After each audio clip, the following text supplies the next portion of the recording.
Okay, this is going to possibly be a members-only series. I am not sure, to be completely honest. I'm still debating on it, but if it is, it is. If not, then everybody will get to see it, obviously. This is A Wild Last Boss Appeared, Volume 1. And before you say I'm in the wrong spot, I'm not. See? Nobody could move. Neither the king on his throne, his soldiers, nor even the court mages. Not even the king's advisor, who'd lived for over 200 years. Wow. Is he an elf? Everyone saw that figure and was drawn in, absorbed in its presence and yet drowned in utter fear. Her fluttering hair was a golden hue that turned into a shade of scarlet, as if someone had put a graduation effect over it. Her eyes, which seemed to see through everything, were a fire like scarlet. Covering her unblemished white skin was a pure white dress and a cloak of crimson. Her appearance was so beautiful, symmetrical, and flawless, it made one realize the difference between them and perfection, going as far as to result in feelings of misery. And peeking out of her cloak was proof of being one of the heaven-winged, while at the same time being the taboo of the same race. Large, pitch black wings. So what does he have? Does she have white and black wings? Interesting. As if a true king had just returned, people bowed their heads in fear. They could not raise their heads. They could not face forward. Knees shaking, they assumed the position of a retainer welcoming their master home, heads stuck to the ground. So essentially, I think they're in a bowing position. She was the perfect example of a king whose presence commanded the space around them, prompting people to prostrate themselves just by standing there. She had the presence and dignity of a supreme ruler, one that would brook no argument, as well as the dress of a leader. And in the center of that whirlpool, the girl who forced all the people in the castle to prostrate themselves, who gained total control of the place without lifting a finger, smiled silently and thought, "This is bad. Some people I don't know are bowing to me. What is this? A prank? What do I do? Just how did all this happen? Someone please help me." It wasn't anyone else but her who was most confused in that situation. Why is this happening to me? That's probably first in the order of things I should explain, but there's something I should say before that. I am male. A perfectly healthy, normal, everyday boy. Oh my god, it's one of those. Or they go from being a boy in their world and they end up reincarnated into a female body. Oh good lord, this is going to be fun. With that as a premise, I'd like you to listen. First, let's see. I was playing a game just like usual. That game being Xgate Online. Xgate Online was an online game that got released in 2027, and this year was their 6th anniversary. Apparently, it was based off of a family-friendly Orthodox RPG set in Midgars, a fantasy world of swords and magic, which got turned into a tabletop RPG before having that turned into the online game we have now. Unfortunately, I never had the original console, so I never played the original game. No, well, I had considered buying it. The console was called Dream Station, or Dreist for short. But the Dreist was a console from 20 years ago. It was really hard to find. There weren't any antique game shops anywhere near me either. Anyway, it was like that. Since the setting of Xgate Online was so straightforward and orthodox, it was really easy for beginners to get into. People fought using mainly swords and magic, and there were monsters and elves and fairies. Basically, there were a lot of races mixed in among each other. Okay, so that guy possibly was one of those long-lived races, like an elf or something. The advisor, I mean. The hell? Either that's thunder I'm hearing, or that's a truck. I don't know what the fuck that was. You hear that shit so often, right? That's exactly what Orthodox is. It's still familiar somehow, even after all these years. I was a high school student back when I first started this game, and I just started because I kind of felt like it. There wasn't any real reason for it, and it wasn't like I was invited by a friend either. It was just a whim. I noticed it by coincidence, and it was free to play, so I decided to try. That's all my motivation was. It was simple. In the end, I got super into it, and all my passion was poured into it. At any rate, I went as far as I could to buy time to play, and any time I was free, I was playing. Yeah, I know how that feels. By the time I realized, I already started buying items with real money, and I ended up getting a part-time job putting stickers on merchandise to make money to spend on the game. Why a job that I could do at home? Because if I went out, I wouldn't be able to play my game. I barely even wanted to go to school. And of course, I wasn't involved in any school clubs, the go-home club, if you will.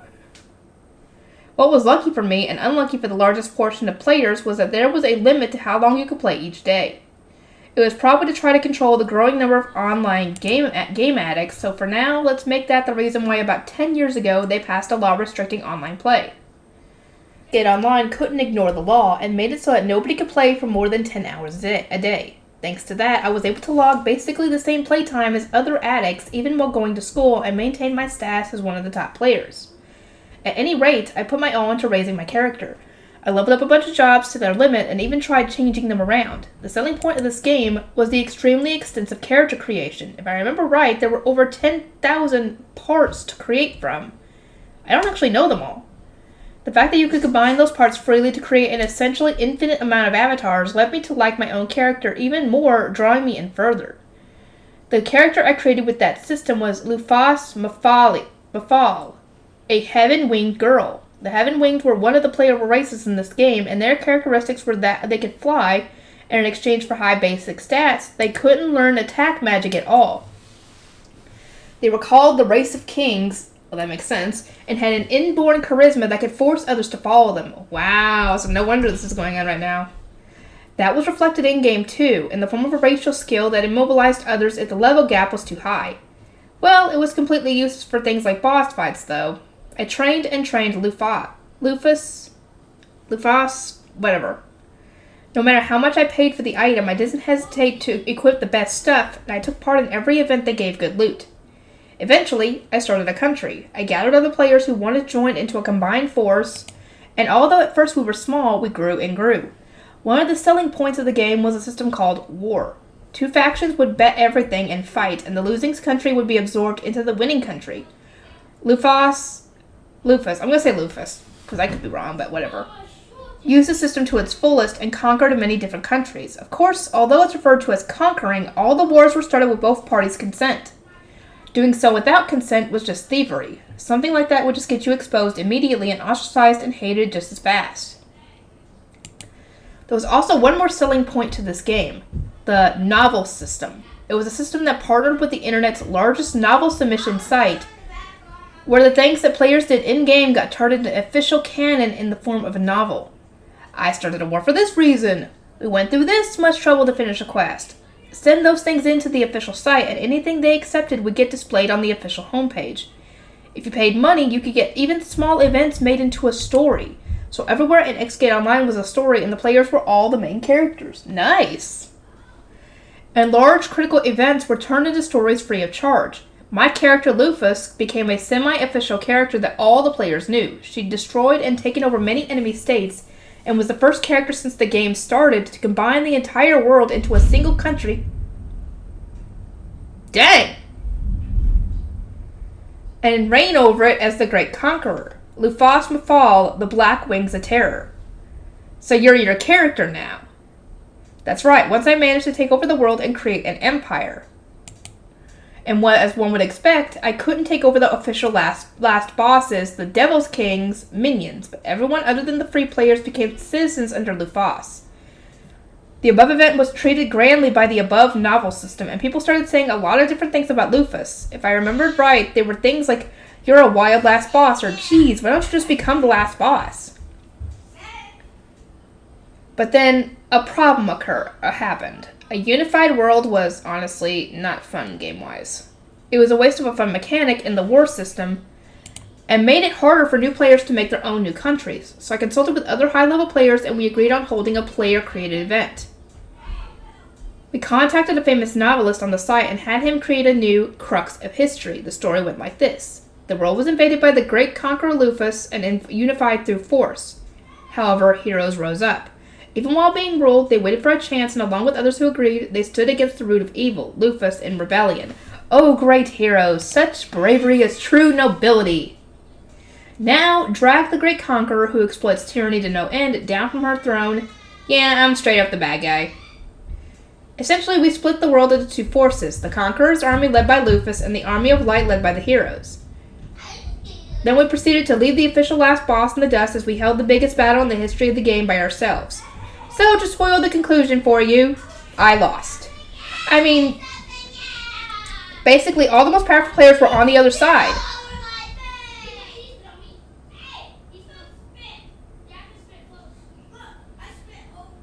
As if I could win.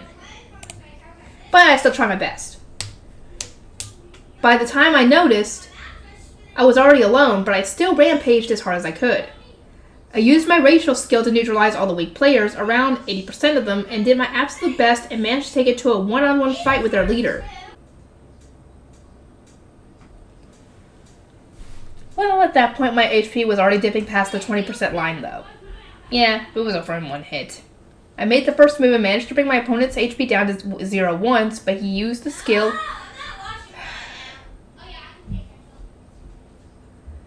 Huge comeback, something totally for main characters, to revive himself and win a miraculous come-from-behind victory. At least that's how he played it. I mean, he definitely took that last attack on purpose. After getting hit by the leaders and all the other high-level players' ultimate moves in a show of complete overkill, I was subjected to a subspace seal, a magic spell that exiles someone or something into subspace, or so the flavor text goes. It even came with a description: finishing an enemy with this will extend the time it takes for them to revive. Please stop, I'm already out of HP. Well, I didn't like the idea of getting wrecked without even saying anything, so before it was completely gone, I even tried to roleplay saying, "Well done, heroes. You have done a wonderful job surpassing us. If it's with all of you, you might be able to win even against that detestable Devil King." Yeah, I was young. Just like that, Lufas lost, and the world was freed from her grasp. That was how the end of the story went. The reactions to it were really good, enough that people said things like this can just be the real ending. That was a good last episode. Hey, don't forget about the Devil King. Hello, Devil King. Oh yeah, the one that hid until Lufas was dead. What was his name again? And LOL, that's way too cruel. It was big enough that it basically sparked an internet party. Even though I lost, I still managed to complete a huge event and was satisfied with that. I was even grinning from ear to ear as I looked at the message boards. So when I tried to log in the next day, an unfamiliar character popped up on the screen. Her name was the god of all creation, Alavenus. In the story, she was the one who created the world of Xgate, and to put it bluntly, she was basically the avatar of the devs. Excuse me, what? So when you tried to log in, that was the character that popped up for you to play. Huh. Interesting. She was a cheat character that popped up during times like when a player logs in for the first time or during official events. And although she does have her stats set, they're so ridiculously high, no one would ever be able to even think of beating her. Like, what the hell? Dang it, how much is that? 999, what was it, quintillion, 900 million health? You screwing with me? Even bosses don't go past 1 million in this game, you know? So the official cheater, Alchemist, appeared and said this to me. Oh, never mind. This is someone who appeared to talk to you. And said this to me: "I shall bestow upon you a new role." I took this as some sort of message from the devs.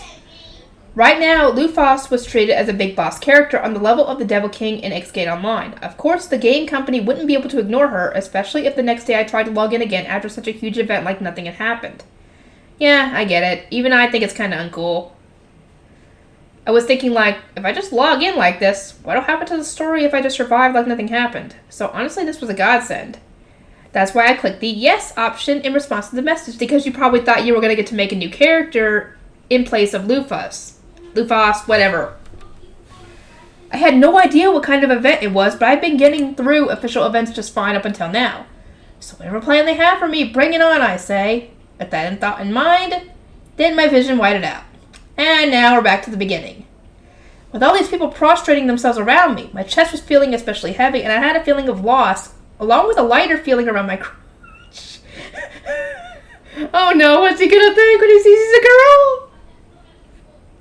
I noticed the dress and cloak I was wearing, as well as my long hair on the edge of my sight, along with black wings growing out of my back. Looking with my vision, which had gotten strangely good, and using a window that was the distance away, I saw an unbelievably beautiful girl reflected back at me. It was like a joke.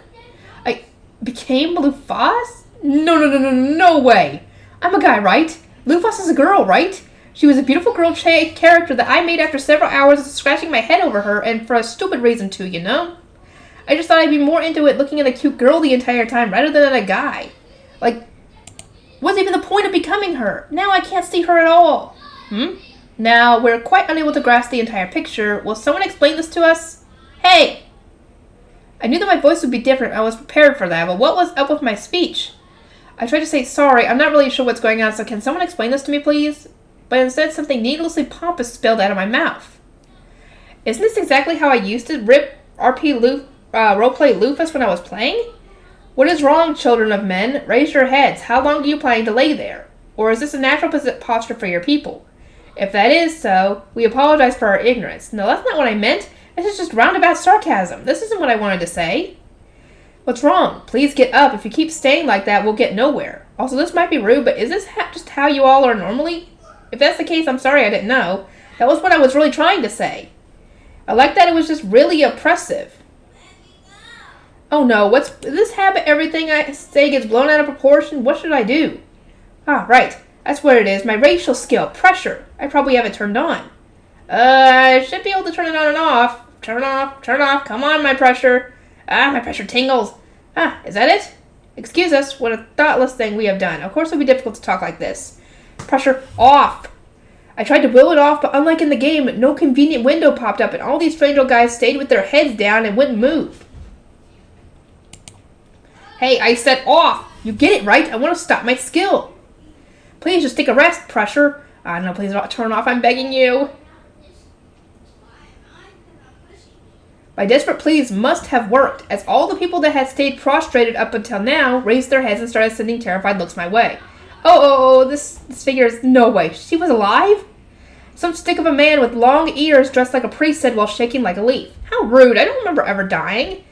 But didn't Lufus just die yesterday? Oh, what a mistake we committed. Something that will never be forgiven. Never. Just why did the ritual for the descent of the hero? Instead of a hero, we have released the great conqueror. We understand now. It seems you all know of us. Then this situation, we shall have you explain it. It seemed like the stick knows me. Then things should go a little better if I get him to explain. In order to calm him down, I put on a smile and tried to place my words as nicely as possible to convince him I was harmless. Do not be so afraid, child of man. We shall do nothing to you. Do not worry and tell us everything. But still, can't I do anything about the way I speak? Like, seriously, why are you talking in the third person?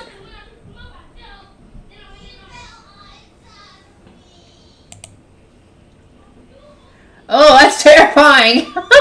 Yeah, that is terrifying. Hold on, how long have I played? Or in recording? Only 20 minutes. The Black-Winged Conqueror Lufus Mafal.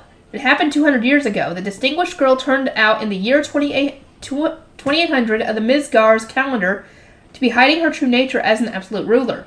Her power would behead dragons bigger than mountains with a single swing of her arm, and her legs could carry her leagues in an instant. She was arrogant, and no one was more ruthless. Anybody that tried to stand against her would be beaten to the ground. Weaklings would not even be allowed to stand before her, and even the strong were torn to pieces like scraps of paper. It was even said that she was the only opponent the Devil King ever avoided. There is no shortage of historians who insist that if she had been allowed to remain in power, we might be living in a world without a Devil King at all right now. She was strong, relentlessly so. She used that strength to unite the world into one country and ruled over all races with the exception of devil folk. However, being too strong incurs fear. Back then, people were not nearly as weak as they are now. There were heroes that could oppose Lufus, who gathered their courage and stood up to her. The people came together, and with the objective of casting her down, they rose up against her. At the time, people were most united in recorded history. Whether as a ruler or an enemy, for better or worse, no one united people like Lufus did. The heroes who came together with bonds like steel splendidly brought her down her stronghold. They defeated her loyal subjects, the 12 heavenly stars, and finally managed to drag Lufus herself to the battlefield. The battle lasted the entire night. The sheer aura of willpower that Lufus emitted would not even permit weaker opponents to stand, and out of 8 million brave warriors, 7 million of them had their wheels crushed. While carving through, piercing, or crushing countless warriors, Lufus ran the line between life and death. Even while being cut by swords, pierced by spears, and burned by countless magics, she finally managed to land a fatal blow on the Chosen, the symbol of everyone's hope. But the Chosen stood up once more. Using hope as his power, even after losing his life, he thrust his sword in order to destroy evil. Then the heroes all attacked at once. Not even Lufas could escape unscathed. However, even so, she laughed. With a pleasant smile, she shouted as if she would stand up once again. Well done, heroes. You surpassed us splendidly. We have nothing but heartfelt admiration for your bravery and strength, but do not forget the darkness has not left. With your union, you may yet defeat even the Devil King, but should you lose, the world will be plunged into even greater darkness. Whatever your path is, one of light or darkness, we will be watching from the depths of hell. Just like that, the story of Lufas ended. Having already been defeated, she was further sealed into subspace, and it should have been impossible for her to ever return to this world. Should have been. But then how should I explain the situation? How should I explain this black-winged girl giving off an aura of absolute presence? So how long are you planning to stay silent? Were you not going to explain to us his present situation? I guess since he made that little speech at the end, that's essentially canon, quote-unquote, how she talks. Referring to herself in the third person. And in plural, no less. He pitifully was sitting across from Lufas in one of the castle's meeting rooms. The young elf who 200 years ago succumbed to her pressure without even being able to fight, thought, is this punishment from heaven for trying to summon a hero? The object of the ritual was to draw in an uninvolved bystander from another world and make them fight. They did, but... Yes, it was a simple thing to do. He knew that.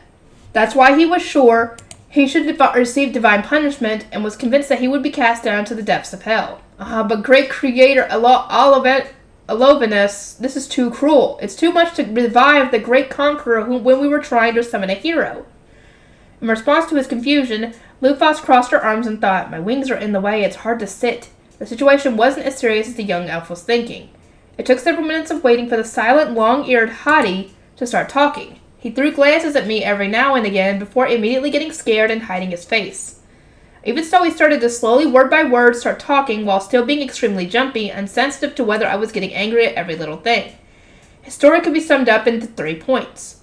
1. Even after 200 years, the Devil King is so scary it ain't funny. 2. Oh yes, let's use an X-Gate spell to summon a hero. 3. But somehow, it wasn't a hero, but a last boss that appeared. We are here. So short. And it took him several tens of minutes to say that? Just how scared of me is he? Well, he was one of the players that you scared into submission before, but this is back when it was a game. Obviously, this is an actual world.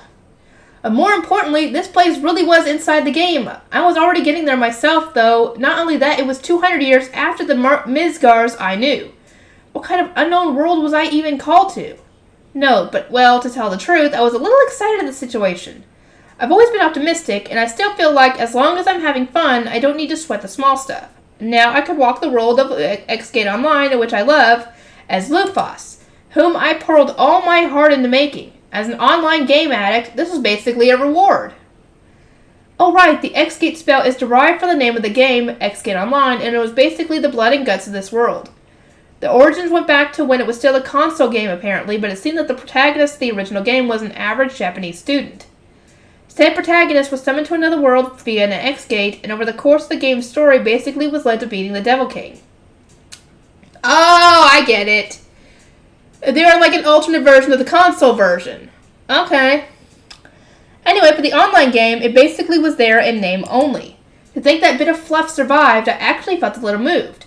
Oh wait, wasn't the hero supposed to appear in the year 3000 of the Mizgar's calendar? Oh man, then isn't the timing perfect? I don't know if an Otherworld hero will actually appear here in the online game world, but if he does, I should totally get his autograph. You might be that person, dude. Still, I needed to figure out what to do now first. The elf bro and king over there have been looking so nervous for a while now, and it's making me feel sorry for them. For now, it looks like I'm only going to be scaring them constantly by being here, so let's just show them I'm harmless and leave. We understand now, so the Devil King is still alive and healthy. That one is also quite stubborn. The Devil King got appended with a lull, thanks to me, so hearing he was fine was a relief. So apparently they tried to call a hero in order to counter him. Yeah, sorry, I ruined your long-awaited coming of the hero scene. Do not worry. We do not feel like doing anything to this world now. We have already been defeated. Our dreams shattered. There is nothing we want to do now. Are you telling the truth? Indeed, although we lost, we were still satisfied with the ending of the fight. It's unfortunate that the ones who defeated us could not win against the Devil King, but, well, that is fine. More importantly right now, we just want to see this world and admire it. For now, I decided to throw all responsibility for the Devil King to the hero that may or may not appear. Worst case, if he does not appear, then you can go and take care of it.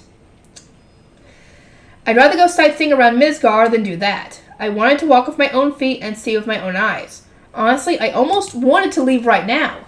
A king with no followers and an empty throne. It would be laughable to continue to sing of our supremacy like this, no? Right now, we are not the great conqueror, Lufas, but simply a girl who has had her dreams broken. I have no intention of being the great conqueror in this world. Actually, if I did that, I'd totally head straight for the most wanted list. So I won't stand out, and instead have my fill of this world at my leisure. As for how to get back to my world, well, I'll think of that later. So there is no need for your concern. Just forget about us and do what you like. Even try to summon another hero. I can't stand to stay here any longer. I got off my chair and opened a nearby window. It was a strange thing, but I knew how to move my wings, something I never had up until now, like I'd always had them. I even knew how to fly. I was thinking there was no way to physically fly with a person's body and these wings, but my instincts told me I could and gave me the go sign. Well then, we'll be leaving now. Let us meet again should the fates will it. Oh, wait. I ignored the voice trying to stop me and spread my wings. I jumped and my body flew through the air splendidly. I was expecting that they would fall.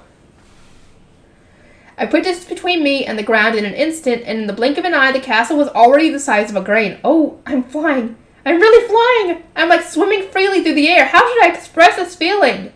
Freedom. Yeah, it's freedom. The joy of being free from the bonds of gravity. My feet weren't on the ground. I was completely free and insecure, making my way through 3D space. I can go in circles, I can go up and down, I can fly as free as I like. I flew above the clouds before descending rapidly, before stopping right above the ground like a bungee jumping without the cord.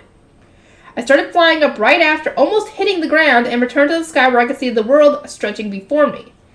Right now, the vast sky was my dominion. There was no annoying crowds or traffic. I could fly as much as I liked. I could go anywhere.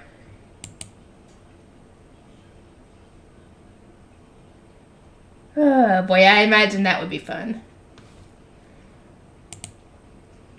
Okay, still that's fine. Flying through the sky like this feels nice. Now then, where should we go first? It was actually more troubling to decide where to go if one could go anywhere. For now, this country was out, that Elfbro might have put out an order to everyone to arrest me, and if that was the case, it'd be annoying to deal with. I just want to have a leisurely trip around the world. Oh, that's... We see, so it still stands. While I was wondering what to do, something appeared on the edge of my vision. That something was a black tower climbing high into the heavens. I'm guessing that's the Devil King's area, or is that your old area? I knew the building that was like the picture of a rude gesture challenging the heavens. I could never forget it. After all, that was the building I built with my friends, a symbol of our power. Okay, that's your old stomping ground, your old domain, essentially. A sky tower Mafal. It was my base, made by me. No, by all of us. It seems our first destination is decided. I changed directions and flapped my wings. A distance to the tower I could see in the distance was unclear. Most likely it was pretty far away, but that was no problem for me as I was now. After all, I had these wings to fly with. I flew as hard as I could toward the tower. It was a perfect chance to test just how far this body would go, and most importantly, I wanted to try flying for real. The scenery blew past me at a tremendous rate, and the wind caressed my cheeks. This was just my feeling, and I wasn't sure if I was right, but it felt like the scenery was passing me by faster than if I was riding a bullet train. And on top of that, I could pick out little details in the distance with my sight. I could easily dodge any birds in my way, and it was easy to change directions while keeping my speed. I feel so nice. It's uplifting my heart. Flying was such a simple thing. I never expected it would make me feel this free and be this wonderful. However, all good things must come to an end. After only a couple minutes of flying, I reached the tower and had to suddenly put on the brakes. The wind blew violently and the atmosphere shook. It was only logical that a corresponding amount of wind would follow if something slightly larger than a human were to fly at that speed before suddenly putting on the brakes. A weak opponent might be blown away with just the force of that wind. Next, I climbed. Past the clouds and yet still higher. I aimed for the top of the tower and made so that only a fraction of the most powerful heavenly wings would be able to reach it with their flight. According to a fairy tale, Icarus flew too close to heaven with his wax wings, had then melted and fell to the earth. However, my wings were not wax. Something like the light of the sun would never melt them. I didn't know how many thousands of meters above the ground the top of the tower was, but after reaching it, I looked for the sole entrance built there. There were only 2 ways to enter the top floor, to come in from the sky or to climb up from the inside. It was a troublesome little tower if I did say so myself. While reminiscing in my mind, I entered the tower and entered the area where only the leader was allowed. So in this situation, nobody would have been there for a while. A good while. In XGate Online, players who created countries, or in other words, armies, were allowed their own base. Most bases were castles, but there was no real need for them to be castles. They weren't popular, but temples or shrines, or in extreme cases, cafes, for some reason, could become bases. It made me think, I'm not sure how I feel about the center of a country being a cafe, but since it was allowed within the system, there was no complaining about it. Out of all these multitudes of options, I chose the tower. Players were free to design their bases how they wished, so I got really into it. I customized the tower even more every time our forces grew bigger, and I even incorporated the ideas of players with better aesthetic senses than mine, so I managed to make this Mafal Tower the single best piece of architecture in all of Midgar's. It's grown old and worn, but we still see the resemblance. 200 years have passed since this tower was in use, so it was quite worn and dirty. Even so, I could still see the shadows and traces of what the tower used to be.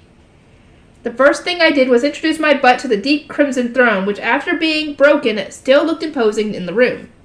The broken window was once occupied with stained glass. Red, blue, green, gold, brown, orange, and silver. It represented the circle of 7 elements that existed in this world. Fire, water, wood, metal, earth, sun, and moon. The glass, which even had the colors labeled, was now broken, however, with only traces of it remaining. Elements in games were usually represented by the usual 4, fire, water, wind, and earth, but XGate Online's elements were made with the 7 days of the week as reference.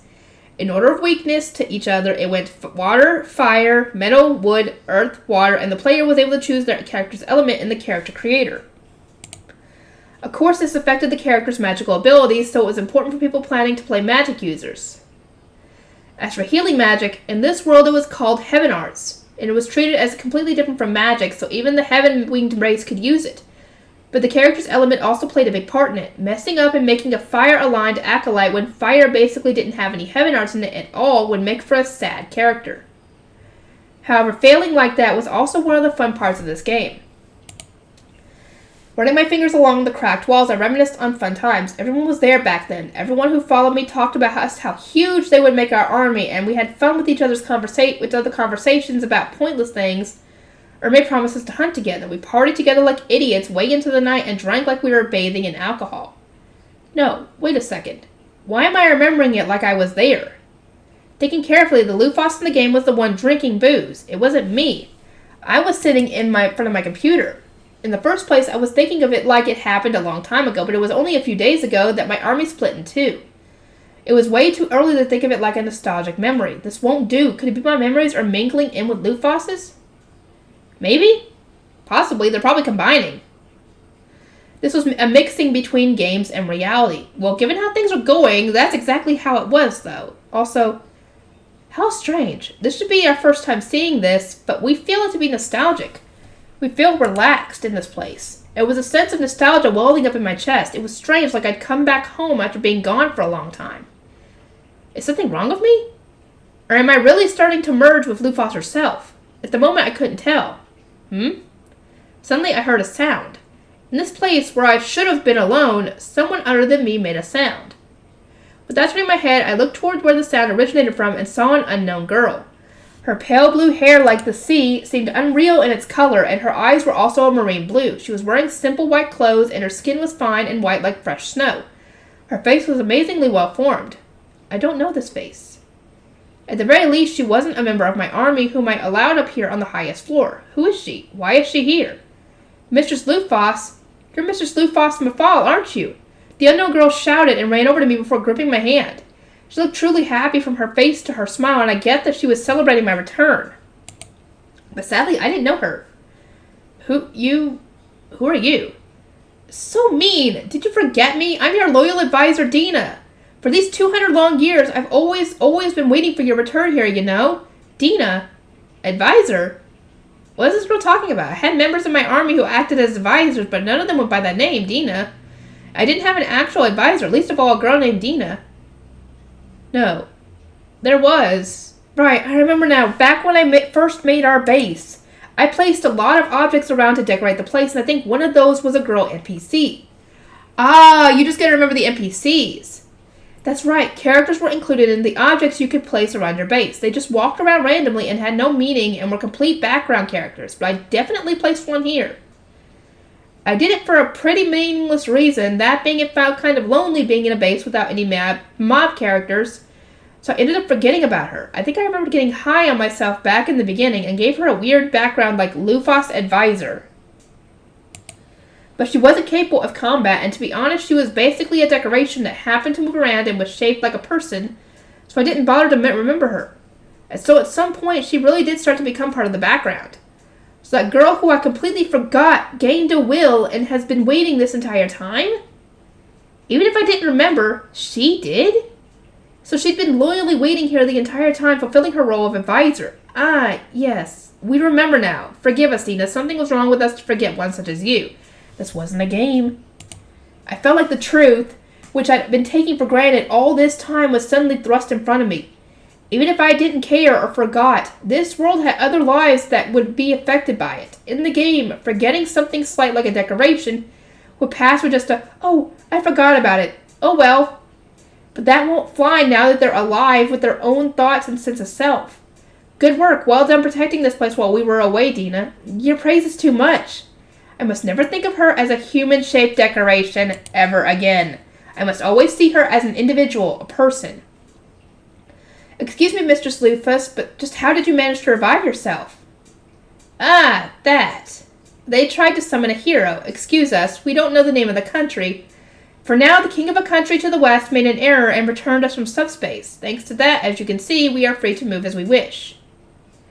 West? That means the country of Levatane. Their movements have been hinting at a hero summoning for a while now, so that's what it was. According to Dina, that country's been trying their best to summon a hero for a while now. Thanks for the hard work. Ah, well, sorry, that I was the word to come out. Indeed, and so we are currently dull to the ways of this age. I have heard that the Devil King is still alive and well, though. That's right! Those heroes that defeated you, Lufus, those fools ended up splitting apart with their own countries before getting beaten to pieces by the Devil King. They're so useless. Ah, yeah, sorry, Dina. Splitting up the army was established beforehand. Actually, the entire event was made for our army to split up. Well, as expected, the monolith that was Lufus's army crumbled, and after that, many different players formed their own forces as they liked, aiming to be my successor. So that was how the world split apart, huh? After all, fighting with the Devil King was fighting with the official last boss. Unlike me, where there was no prize even for defeating me, beating the Devil King had a clear prize to it. That was rare items and drops. Of course, it'd be hard to get people to unite for that. In fact, there'd probably be vicious people getting in the way of others so they could get to the prize first. But that's really just in terms of the game. In this world where the game was real, they split apart for some unknown reason and no one knew why they lost. No, in the first place, just how much of the game's settings are applied here? Was stuff that got cemented into the history of the game, like fighting the Devil King, reflected here? Or did this place have its own history? The more I thought about it, the less I figured I knew in the first place. It was weird that game settings even applied. Just what kind of relationship do this world and the game X-Gate Online have? They definitely aren't just different worlds that happen to be similar. Mistress Lufus? Ah, sorry, we were just thinking, Dina. If possible, could you tell us about what has happened since we left this world? Yes, of course. If I can be of service to you, Lufus, please ask me whatever you wish. Dina replied to me with a smile as clear as a cloud of sky. What a nice girl. This girl might become my oasis in this place. For now, I've gotten something I need to protect. It's a simple thing. Cute girls are the world's treasure. It's only natural for a man to want to protect them. You might be a man inside, but you're a woman outside. Then, starting from those awful, hateful heroes that defeated you, after the battle they were hailed as the 7 heroes, and they each formed their own country. Of those, 4 of them are already dead of old age, but 3 of them have long lifespans, so they're still alive. No doubt the 7 heroes were the other famous high-level players from X-Gate Online. Each of them mastered their classes, or specialized in a gimmick, and we were hunting or boss killing several times together. They were former comrades. I wonder how they are. Are they like me, where on the inside they're players? Or not? Of course, I'd like them to be the former, but I won't be able to tell unless I see them in person. For now, let's set meeting them again as one of my objectives while I travel around this world. All the 12 heavenly stars are alive and well. However, they are all scattered and spread after you were defeated, and right now I only know where 6 of them are. Out of those, 2 of them have sided with the Devil King as revenge against humankind for having beaten you.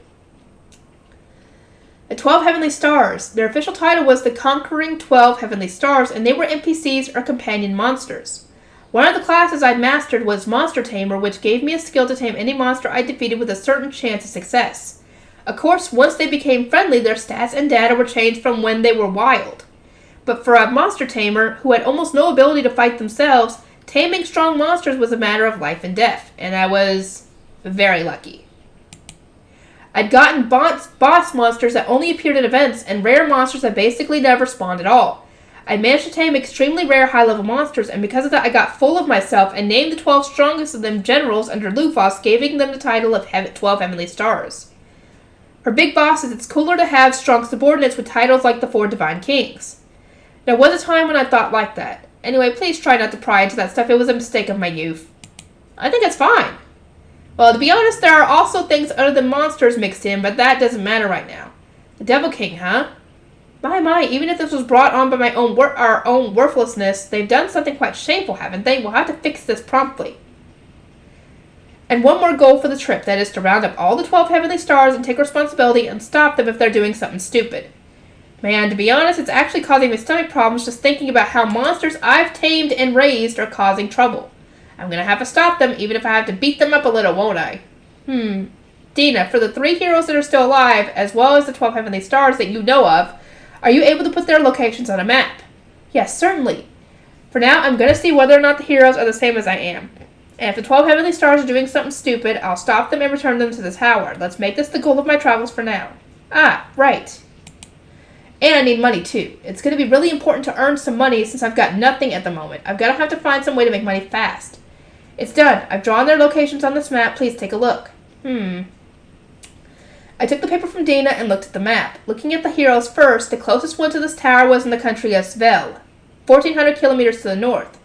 That was the location of the elven hero, Migres, and right next to Svel, at the base of a nearby volcano, was one of the 12 Heavenly Stars, the Ram. Ares. He built a fort and was currently repeating attempts to invade the country. What the hell is that sheep doing? Anyway, this is probably best as our first destination. I'll get an ulcer if I don't stop that dumbass sheep. Oh man, prospects are grim, aren't they? But it's true, there are part of me that thinks this will be interesting. Now I'm curious, are the 12 Heavenly Stars based on the Chinese zodiac?